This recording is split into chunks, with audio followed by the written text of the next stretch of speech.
한때 황금의 섬이라 불리던 제주도가 지금은 반값에 내놔도 선뜻 사겠다는 사람이 없는 곳이 됐습니다.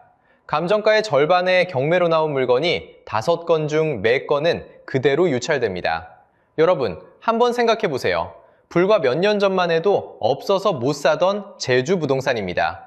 그런데 지금 제주에는 다 지어놓고도 주인을 못 찾은 집, 이른바 준공후 미분양이 2,200채를 넘었습니다.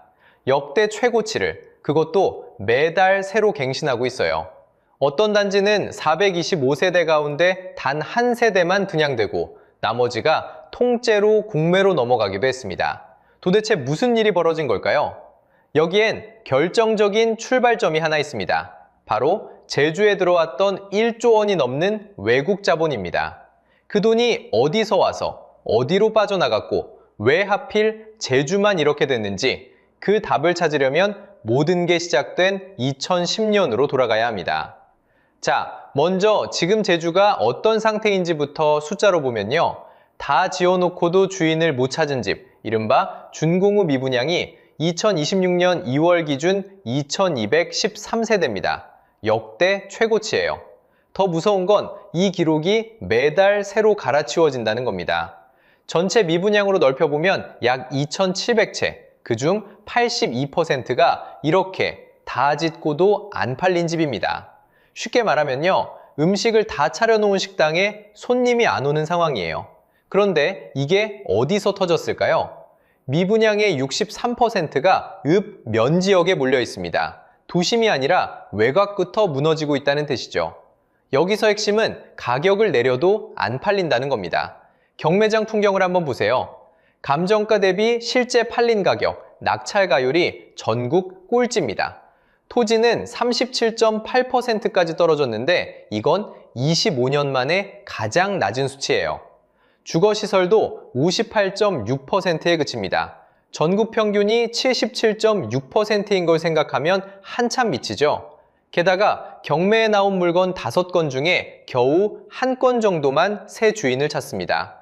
반값에 가까운 다격표를 붙여도 사람들은 손을 내밀지 않는 거예요. 상황이 이러니 제주도까지 직접 나섰습니다. 준공후 미분양이 10채 넘게 쌓인 단지들을 모아 할인 분양과 세금 혜택을 묶은 상생 프로젝트를 꺼냈죠. 협의에 들어간 곳만 23곳, 그중 8곳, 약 800채가 확정됐습니다.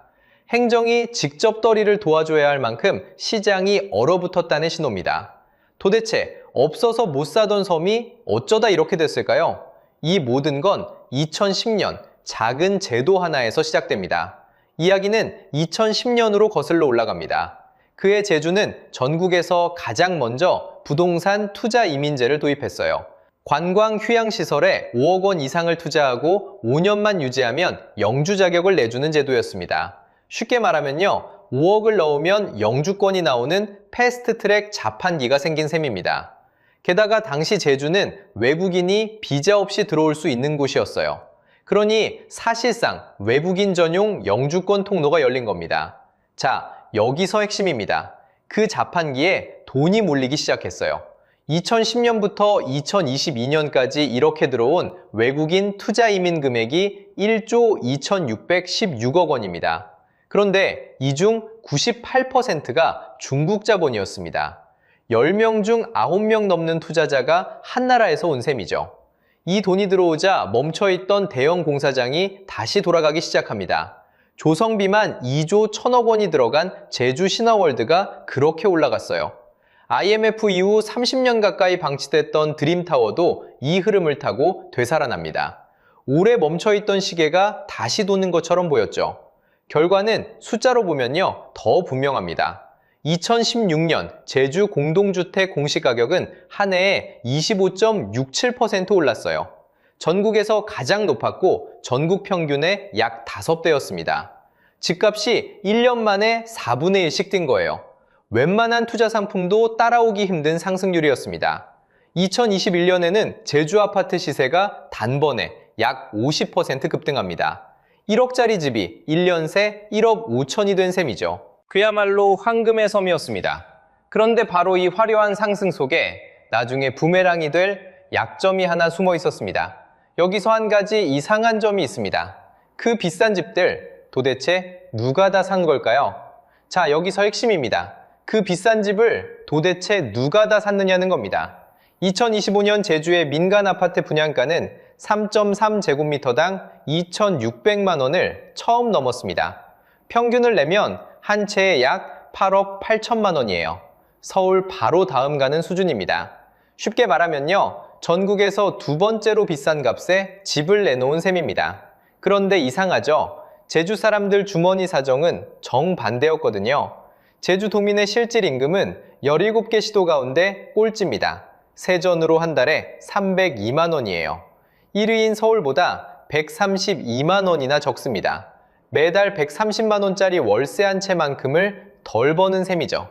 여러분, 잠깐 같이 계산해 보세요. 한 달에 302만 원을 버는 사람이 8억 8천만 원짜리 집을 사려면 한 푼도 안 쓰고 모아도 240년이 걸립니다. 한 세대가 아니라 8세대가 매달려야 한다는 얘기예요. 몸값은 대기업인데 통장은 텅 비어있는 격입니다. 분양가는 전국 2위, 소득은 꼴찌. 이 둘이 같은 섬에서 벌어지고 있었습니다. 그러면 답은 하나로 좁혀집니다. 그 집을 살 사람은 처음부터 제주도민이 아니었다는 겁니다. 살 사람은 따로 있었어요. 영주권을 노린 외부 자본, 관광 수요, 그리고 시세 차익을 노린 투자 수요였습니다. 실제로 제주에 들어온 외국인 보유 토지는 2,181만 제곱미터입니다. 우도라는 섬 하나 면적의 35배에 달하는 땅이에요. 그중 중국인 소유가 43.5%로 17개 시도 가운데 가장 높습니다. 다만 여기서 한 가지는 분명히 해둘게요. 그렇다고 제주가 통째로 넘어간 건 아닙니다. 중국인 소유 토지는 제주 전체 면적의 0.5% 수준이에요. 100평 가운데 반평입니다. 그러니 섬이 통째로 팔렸다는 말은 사실과 다릅니다. 핵심은 면적이 아니라 가격을 밀어올린 힘이 어디서 왔느냐예요. 자, 이제 돈의 흐름을 따라가 봅시다. 분양가를 끌어올린 건 그 집에 살 사람들의 소득이 아니었습니다. 들어오는 외부 자본과 분양 시행의 구조였어요. 구조상 시행과 분양 단계에서 차익이 먼저 실현됩니다. 비싸게 지어서 외부 수요에 팔고 빠져나가는 흐름이죠. 음악이 흐르는 동안엔 모두가 춤을 춥니다. 문제는 의자가 모자란 의자 뺏기 게임이었다는 거예요. 결국 8억 8천만 원짜리 집을 팔아서 누군가는 차익을 챙기고 정작 그 자리에 남는 청구서는 미분양과 빚입니다.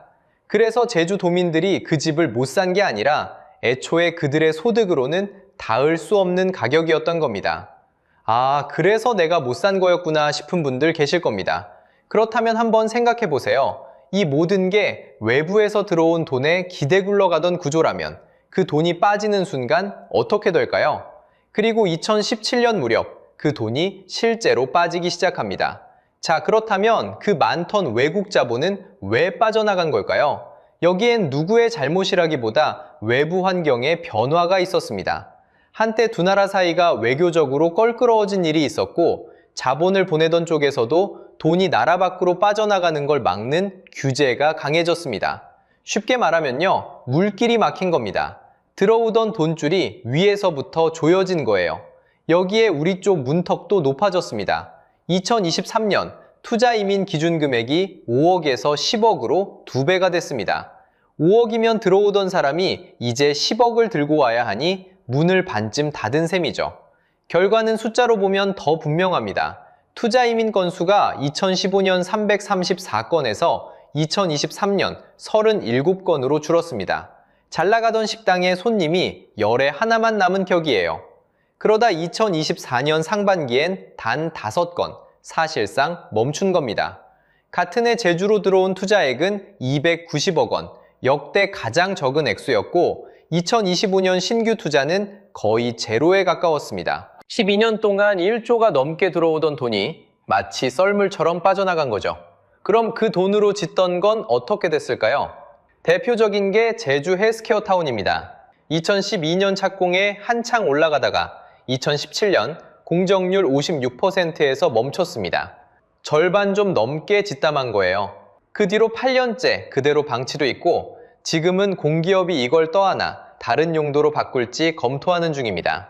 골조만 올라간 채 멈춘 공사장. 약속만 남고 사람은 떠난 자리인 셈이죠. 예래 휴양형 주거단지도 마찬가지로 오래 멈춰 정상화를 추진하고 있습니다. 물론 다 멈춘 건 아닙니다. 30년 가까이 방치됐다 외국 자본으로 되살아난 드림타워는 지금은 그 외국 지분이 모두 정산돼 국내 기업인 롯데관광개발이 운영하고 있습니다. 살아남은 사례도 있다는 거죠. 한 가지 더. 이 모든 흐름의 출발점이던 투자 이민제는 원래 2026년 4월 말에 끝날 예정이었는데 다시 2027년 12월 31일까지 연장됐습니다. 제도는 남았지만 정작 그 제도를 타고 들어오던 돈은 이미 빠져나간 뒤였죠. 그런데 돈이 빠진 자리에 남은 건 텅 빈 건물만이 아니었습니다. 돈이 빠진 자리에는 빚이 먼저 쌓였습니다. 제주의 부동산 PF 대출 잔액은 약 1조 3천억 원입니다. 사업장에 묶인 이 돈의 연체율이 8.92%까지 올랐어요. 쉽게 말하면요, 10곳 중 1곳 가까이가 약속한 이자조차 못 내고 있다는 뜻입니다. 이 수치는 17개 시도 가운데 세종 다음으로 높고 전국 평균의 2배가 넘습니다. 토지를 담보로 빌린 돈의 연체율은 27%대까지 치솟았어요. 빚의 탑이 켜켜이 쌓여가는 겁니다.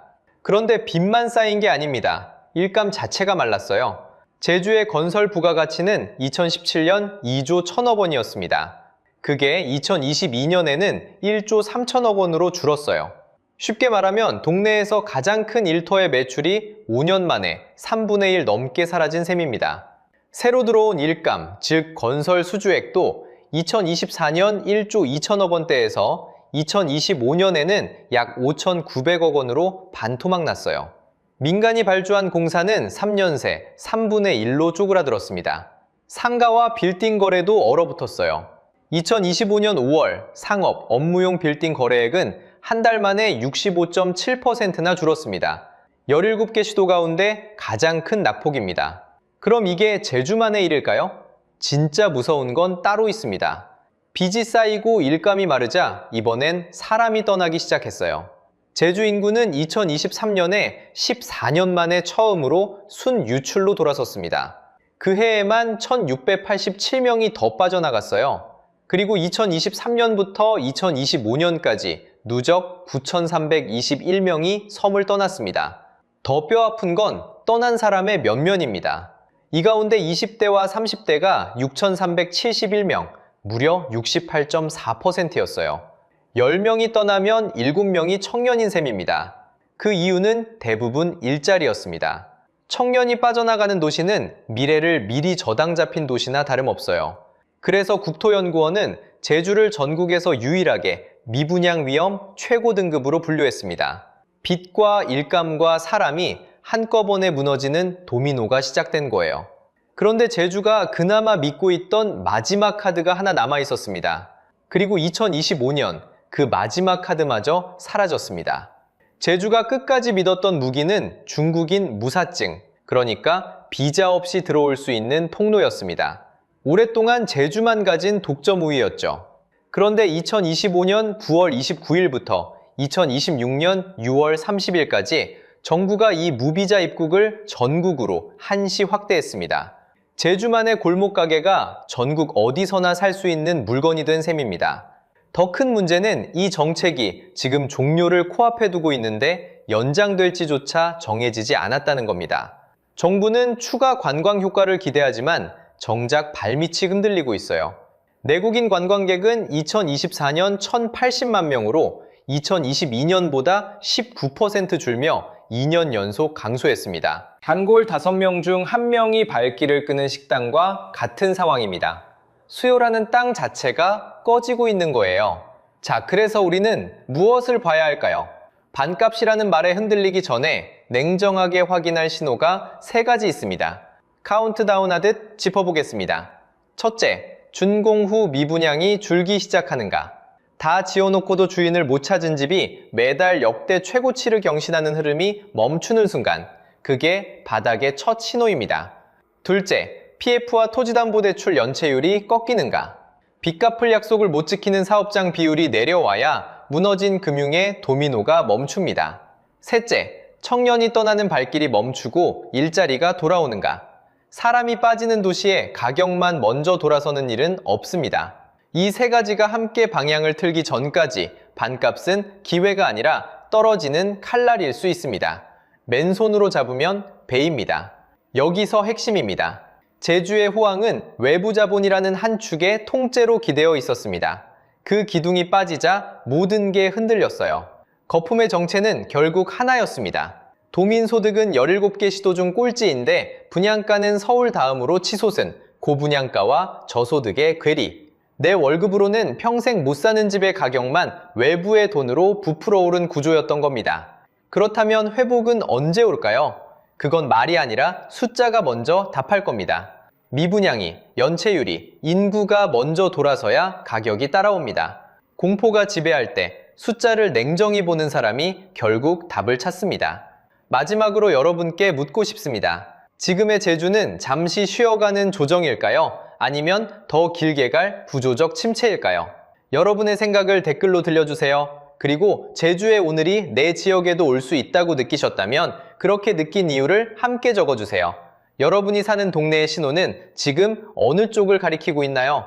오늘 영상이 유익하셨다면 좋아요와 구독 부탁드립니다. 시청해주셔서 감사합니다. 여러분, 다 지어진 새 아파트에 1년이 지나도 아무도 들어와 살지 않는다면 믿으시겠어요? 그런 빈집이 중국의 9천만 채입니다. 미국이 100년 동안 쓴 시멘트를 중국은 단 3년 만에 쏟아부었습니다. 그렇게 올린 도시에 사람이 없습니다. 도대체 왜 이렇게까지 됐을까요? 그런데 여기서 진짜 무서운 건요, 이 회전문 같은 구조가 한국에도 그대로 깔려 있다는 겁니다. 여러분이 매달 갚는 그 돈이 어디로 흘러가는지 단서를 하나씩 따라가 보겠습니다. 자, 그 9천만 채부터 짚어보겠습니다. 한 채에 세 식구가 산다고 쳐볼게요. 그럼 약 2억 7천만 명이 들어가고도 남습니다. 미국 전체 인구가 3억 4천만 명쯤 되는데요. 그러니까 미국 사람 18을 통째로 옮겨와도 그 빈집이 안 찹니다. 불 꺼진 새 아파트가 그만큼 서 있는 겁니다. 이 숫자는 두 덩어리로 갈립니다. 아예 팔리지도 않은 미분양이 약 3,100만 채, 누군가 사두긴 했는데 아무도 안 사는 공실이 약 5천만에서 6천만 채예요. 산 사람은 있는데 정작 들어가 살 사람이 없는 거죠. 그래서 중국의 주택 공실률이 약 22%까지 올라갑니다. 10집 중 2집 넘게 불이 꺼져 있다는 뜻이고 세계에서 가장 높은 수준입니다. 여기서 핵심은요, 이게 한두 해 반짝 지은 게 아니라는 겁니다. 시멘트로 보겠습니다. 미국이 20세기 100년 동안 쓴 시멘트가 4.5 기가톤입니다. 도로 깔고 댐 쌓고 도시 올리는데 100년을 쓴 양이죠. 그런데 중국은 2011년부터 2013년까지 단 3년 만에 6.6기가톤을 쏟아부었습니다. 미국이 100년에 쓴 양의 한 배 반을 단 3년에 써버린 겁니다. 시간을 30배 넘게 압축한 셈이에요.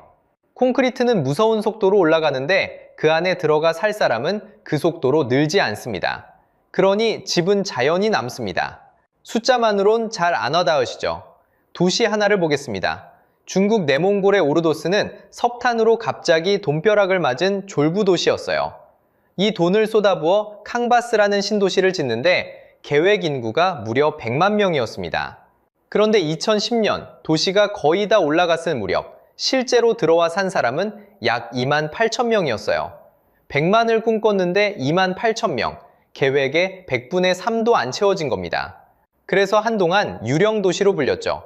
지금은 행정기관을 옮기고 학교를 넣으면서 15만에서 20만 명까지 일부 회복은 됐지만 처음 꿈에는 한참 못 미칩니다. 도대체 사람 없는 도시가 왜 문제일까요? 그냥 비워두면 되는 거 아니냐 싶으시겠지만 그렇지가 않아요. 사람이 다녀야 가게가 열고, 가게가 열어야 일자리가 생기고, 일자리가 있어야 또 사람이 모입니다. 이 고리에서 사람이 빠지면 어떻게 될까요? 하버드의 케네스 로고프 교수가 바로 이 점을 경고합니다. 주택의 절반이 빈 도시는 가게가 빠지고 관리가 끊기고 치안이 무너지면서 도시 자체가 안에서부터 서서히 망가져 간다는 거예요. 결국 사람이 빠진 도시는 도시가 아니라 텅 빈 콘크리트 덩어리일 뿐입니다. 9천만 채가 무서운 진짜 이유가 여기 있습니다. 집이 너무 많아서가 아니라 그 많은 집에 사람이 없어서입니다.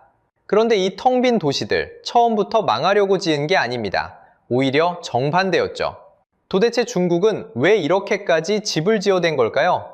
이야기는 2008년으로 거슬러 올라갑니다. 그해 가을 미국발 금융위기가 전 세계를 덮쳤고 수출로 먹고 살던 중국도 직격탄을 맞았죠. 다급해진 정부는 4조 위안, 우리 돈으로 약 5,860억 달러짜리 경기부양책을 꺼냈습니다. 당시 GDP의 12.5%, 한 해 나라 살림의 8분의 1을 단번에 쏟아부은 셈이에요. 이 돈은 철도와 도로, 공항, 그리고 부동산으로 집중됐습니다. 결과는 즉각 나타났죠. 세계가 마이너스 성장으로 신음하던 2009년, 중국은 약 9.4% 성장했거든요. 집을 짓고 도시를 키우니 경제가 살아나더라는 경험, 이게 너무 강렬했던 겁니다.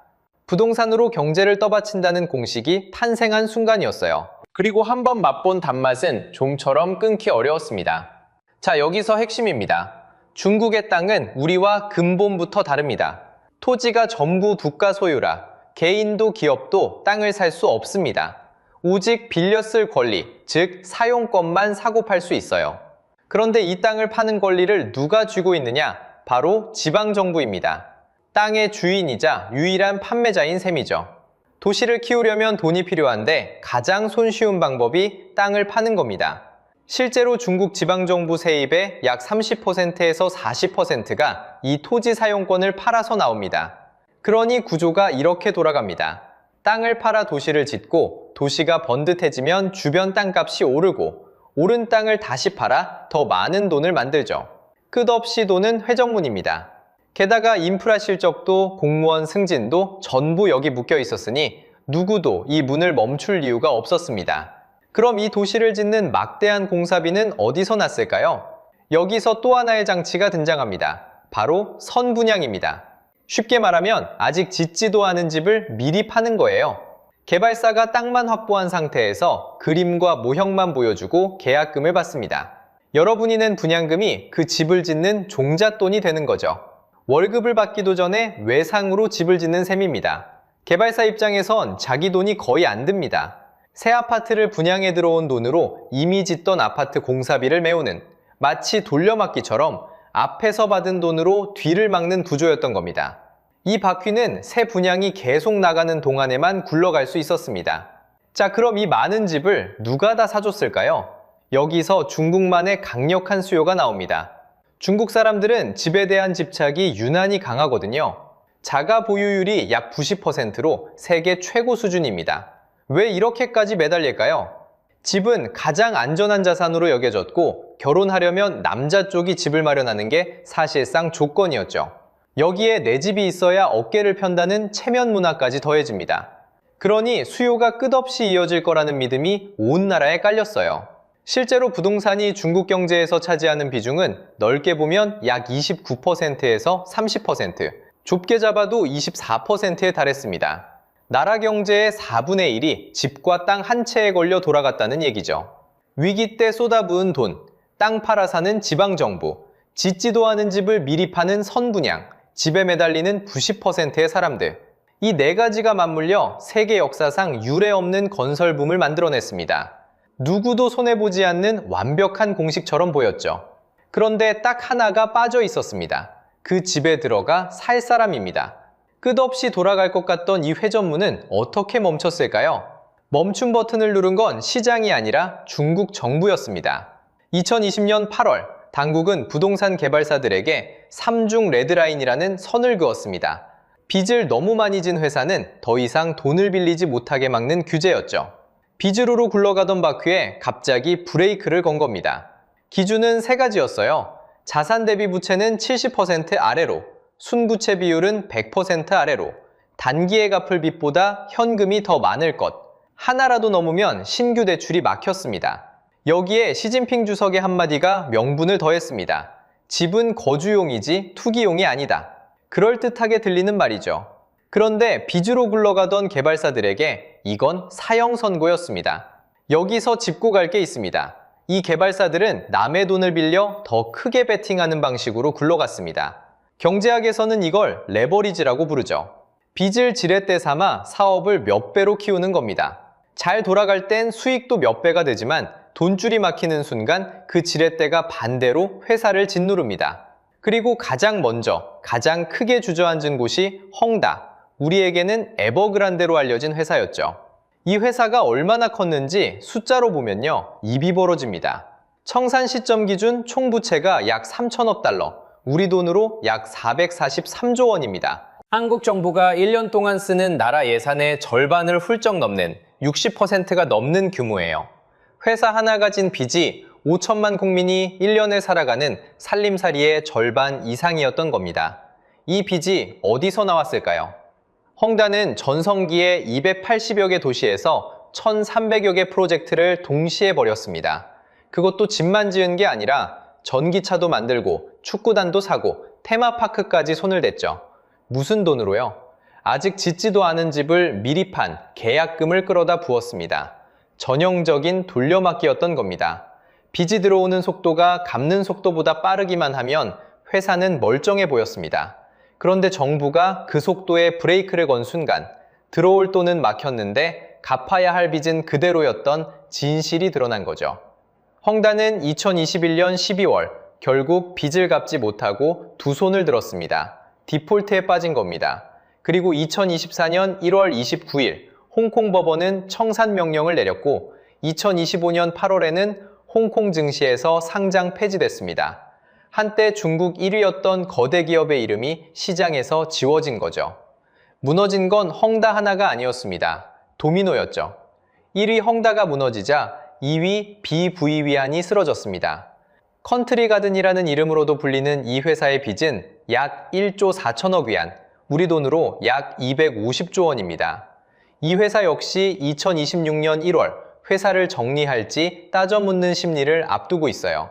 그리고 가장 안전하다던 3위 완커자저 흔들렸습니다.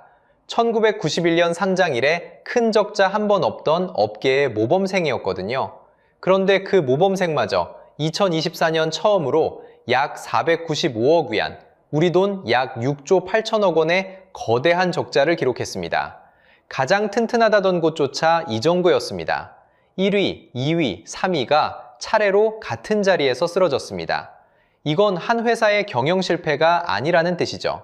이들이 딛고 선 땅, 빚으로 빚을 막는 회전문 자체가 무너진 겁니다. 정부가 브레이크를 밟은 그날 멈춘 건 바퀴 하나가 아니라 중국 부동산이라는 거대한 기계 전체였던 거죠. 그런데 진짜 비극은 이 거대 기업들이 아닙니다. 회사야 청산하면 그만이죠.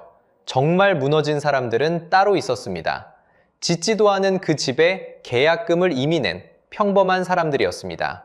회사가 무너지면 그 집을 기다리던 사람들은 어떻게 됐을까요? 여기서부터가 진짜 비극입니다.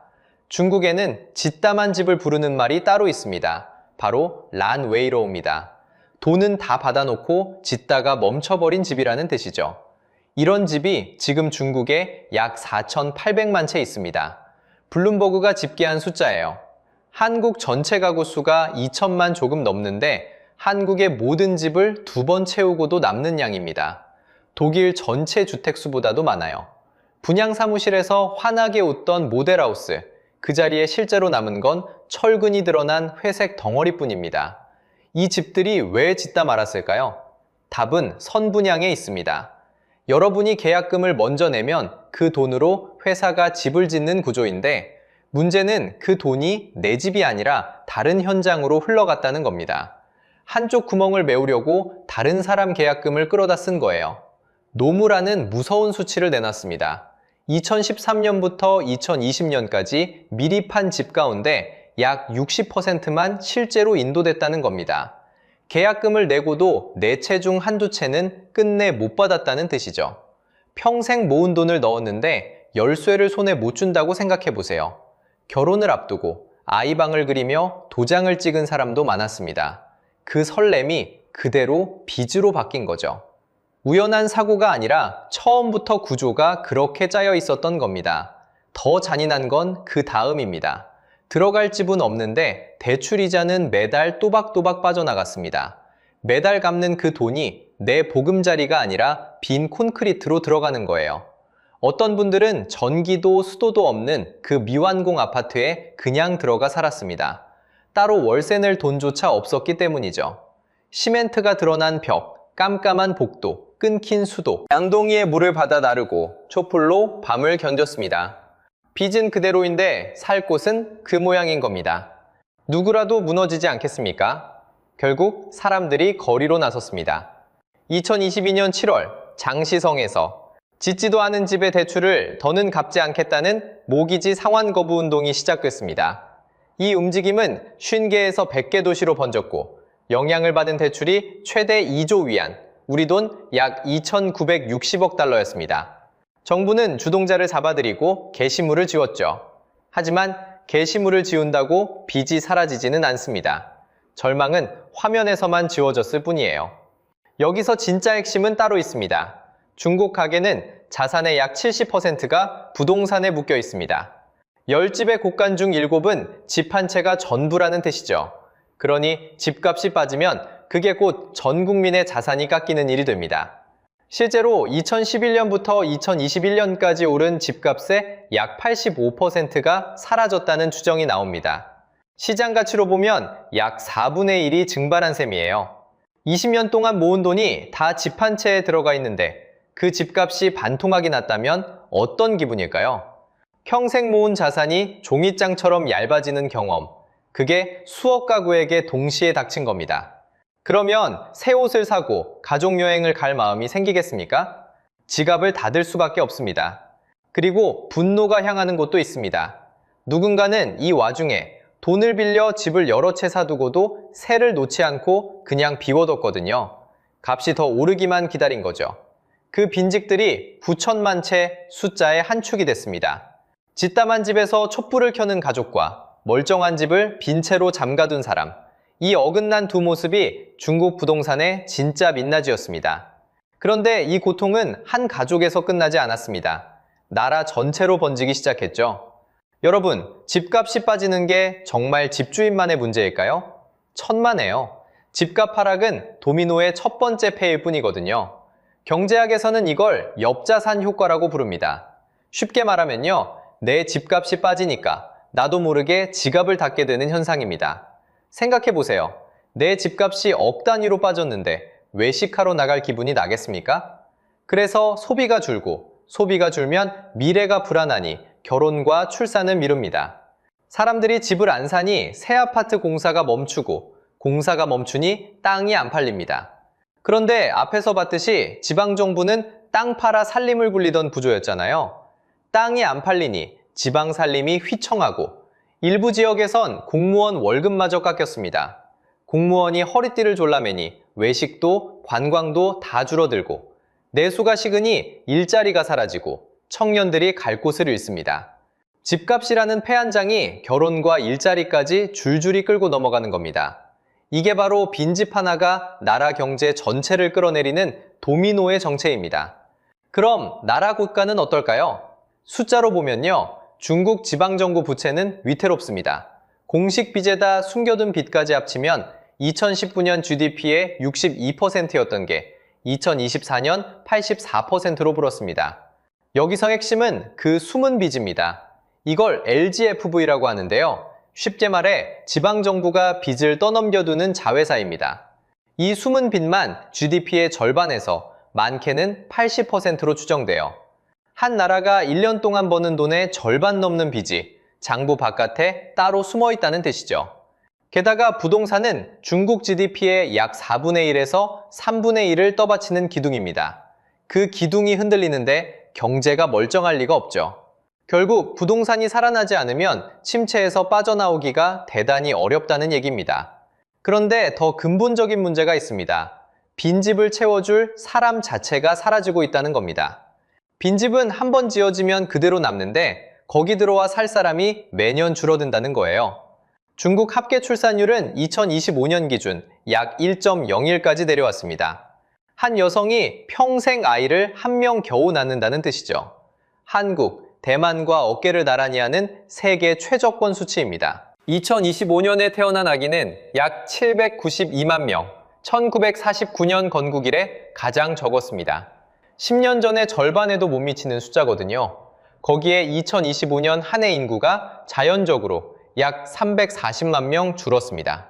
부산 같은 광역시 인구가 한 해 사이에 통째로 빠져나간 규모예요. 빈집은 9천만 채인데 그 집에 들어와 살 사람은 태어나지조차 않는 겁니다. 수요가 줄어든 게 아니라 수요의 씨앗 자체가 마르고 있는 거죠. 그럼 지금 시장은 어떤 모습일까요? 2025년 한 해 신규 주택 판매액은 8조 4천억 위안에 그쳤습니다. 2021년에 18조 2천억 위안이었으니 4년 만에 시장이 반토막도 안 되게 쪼그라든 겁니다. 집값도 멈추질 않습니다. 70개 주요 도시 새 아파트 가격은 무려 34개월 연속 떨어졌습니다. 거의 3년을 쉬지 않고 미끄러진 거예요. 더 놀라운 건 안전하다던 일선 도시마저 무너졌다는 점입니다. 일선 도시란 베이징, 상하이처럼 중국에서 가장 크고 잘 사는 대도시를 말하는데요. 그 수도 베이징의 중고 아파트 값이 1년 새 8.5%나 빠졌거든요. 변두리도 아니고 심장부가 씻고 있는 겁니다. 그럼 정부가 손 놓고 있었을까요?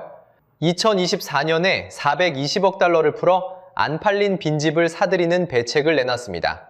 그런데 골드만삭스의 계산을 보면요. 짓담한 집을 완공하는 데에만 1조 1천억 달러가 필요하다고 합니다. 정부가 약속한 돈의 무려 25배예요. 뚝이 수십 군데 무너졌는데 양동이 하나로 막겠다는 격이죠. 회전문은 멈췄는데 그 안에 갇힌 사람과 빚은 여전히 그대로인 겁니다. 자, 여기까지 듣고 그래서 중국 얘기네 하고 마음을 놓으셨다면 그 안도감을 잠깐 내려놓으셔야겠습니다. 방금 본 그 회전문 구조를 가만히 들여다보면요. 어딘가 낯이 있거든요. 바로 우리 집 거실에서 보던 풍경입니다. 그래서 묻습니다. 내 집값, 내 전세금, 내 일자리는 정말 괜찮은 걸까요? 결론부터 정직하게 말씀드리면 한국은 중국과 닮은 점도 있고 분명히 다른 점도 있습니다. 그 둘을 똑바로 구분하는 게 오늘 이 영상의 진짜 핵심이에요. 겁을 주려는 게 아니라 정확히 보려는 겁니다.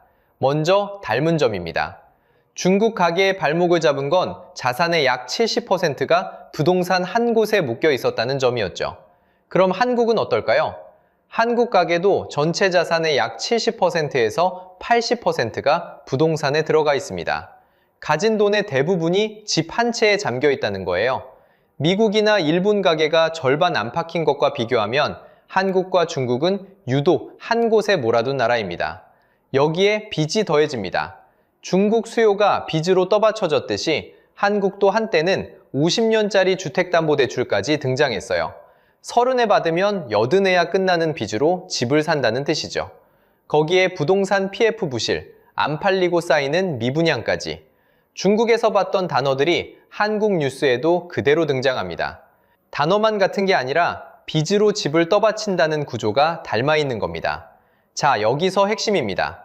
그래서 한국도 곧 중국처럼 무너진다. 이렇게 단정하면 그건 거짓말입니다. 닮았다고 같은 결말은 아니거든요. 이제 다른 점을 보겠습니다. 중국 붕괴의 핵심은 집을 너무 많이 지었다는 공급 과잉이었습니다. 빈집이 9천만 채였죠. 한국은 그 정도의 공급 과잉은 아닙니다. 땅도 좁고 사람들이 살고 싶어하는 곳은 한정돼 있으니 짓는 양 자체가 규모가 달라요. 또 하나, 분양 구조가 다릅니다. 중국의 비극은 돈을 다 냈는데 집이 안 나오는 란웨이로우였죠. 한국은 선분양에 보증장치가 걸려 있습니다. 주택도시 보증공사 같은 기관이 중간에서 받쳐주거든요. 그래서 시공사가 무너져도 입주자를 보호하는 금융 시스템이 중국과는 다르게 짜여 있습니다. 중국식의 대규모 미인도 사태가 복사되듯 벌어진다고 보기는 어렵죠. 이 차이를 무시하고 겁붙어주는 건 팩트가 아니라 공포장사입니다. 여기서 일본을 잠깐 끌어와야 합니다. 일본은 1990년대에 부동산 거품이 무너지면서 잃어버린 30년으로 들어갔죠. 중국은 그 일본을 옆에서 똑똑히 봤습니다. 그래서 거품이 부풀기 전에 먼저 누르자고 2020년에 빚을 더 못 내게 선제적으로 강한 규제를 걸었어요. 그런데 역설이 벌어졌습니다. 미리 눌렀더니 오히려 그게 도화선이 됐거든요. 빚으로 굴러가던 회전문에 갑자기 손을 집어넣으니 문이 멈춘 게 아니라 부서진 거죠. 일본은 천천히 가라앉았고 중국은 누르다가 더 세게 무너진 셈입니다. 자, 이제 가장 중요한 질문입니다. 중국이 저렇게 됐는데 그게 왜 여러분의 지갑 문제냐는 거예요. 길은 생각보다 짧습니다. 중국은 한국의 가장 큰 무역 상대입니다. 한국 기업들이 만든 부품과 소재가 중국으로 넘어가 거기서 완제품이 되죠. 그런데 중국 사람들이 집값에 짓눌려 지갑을 닫으면 중국 공장이 멈추고 한국에서 넘어가던 부품 주문이 줄어듭니다. 그 주문을 받던 회사가 바로 여러분 회사일 수 있어요. 주문이 줄면 잔업이 사라지고 월급 봉투가 얇아집니다. 중국 관광객이 줄면 명동 상가도 제주 면세점도 한산해지고 증시가 출렁이면 노후를 맡긴 펀드와 연금이 함께 흔들립니다. 결국 저번 중국의 빈집 9천만 채가 돌고 돌아 내 월급 봉투와 내 가게 매출로 회수되는 겁니다. 정리하면 중국은 너무 많이 지어서 위태롭고 우리는 너무 한 곳에 몰아둬서 위태롭습니다. 약점의 모양이 다른 거죠. 그러니 우리가 할 일은 두려워하며 잠 못 드는 게 아니라 구조를 정확히 아는 겁니다. 내 자산이 어디에 얼마나 쏠려 있는지, 내가 진 빚이 몇 년짜리인지, 그걸 아는 사람과 모르는 사람은 다음 파도 앞에서 전혀 다른 자리에 섭니다. 자, 여기까지 긴 이야기를 함께 따라와 주셨습니다. 이제 처음에 그 질문으로 돌아가 보겠습니다. 다 지어진 새 아파트에 1년이 지나도 아무도 들어와 살지 않습니다. 그런 빈집이 무려 9천만 채입니다. 우리는 이게 단지 집을 너무 많이 지어서 생긴 일이라고 생각하기 쉽습니다. 그런데 진짜 원인은 따로 있었죠. 땅을 팔아 도시를 짓고 그 땅값을 올려 또 짓고 아직 짓지도 않은 집을 미리 팔아 그 돈으로 빚을 막는 회전문. 이 구조가 돌아갈 때는 모두가 부자가 되는 것처럼 보였습니다. 그런데 이 완벽해 보이는 공식에는 처음부터 딱 하나가 빠져 있었습니다. 그 집에 진짜로 들어가 살 사람입니다. 사람이 빠진 자리에는 빚만 남았습니다. 그래서 이 이야기가 우리에게 남기는 건 한 문장입니다. 집은 사고 파는 대상이기 전에 사람이 살아가는 곳이라는 겁니다. 중국은 궁급에서, 한국은 자산 편중에서 닮았습니다. 닮은 곳이 있다는 건 미리 알면 대비할 수 있다는 뜻이기도 합니다. 여러분은 지금 살고 계신 그 집이 내가 사는 곳이라고 느껴지시나요? 아니면 매달 갚아야 할 빚이라고 느껴지시나요? 여러분의 솔직한 생각을 댓글로 들려주세요. 오늘 영상이 재미있으셨다면 구독과 좋아요 부탁드립니다. 시청해주셔서 감사합니다.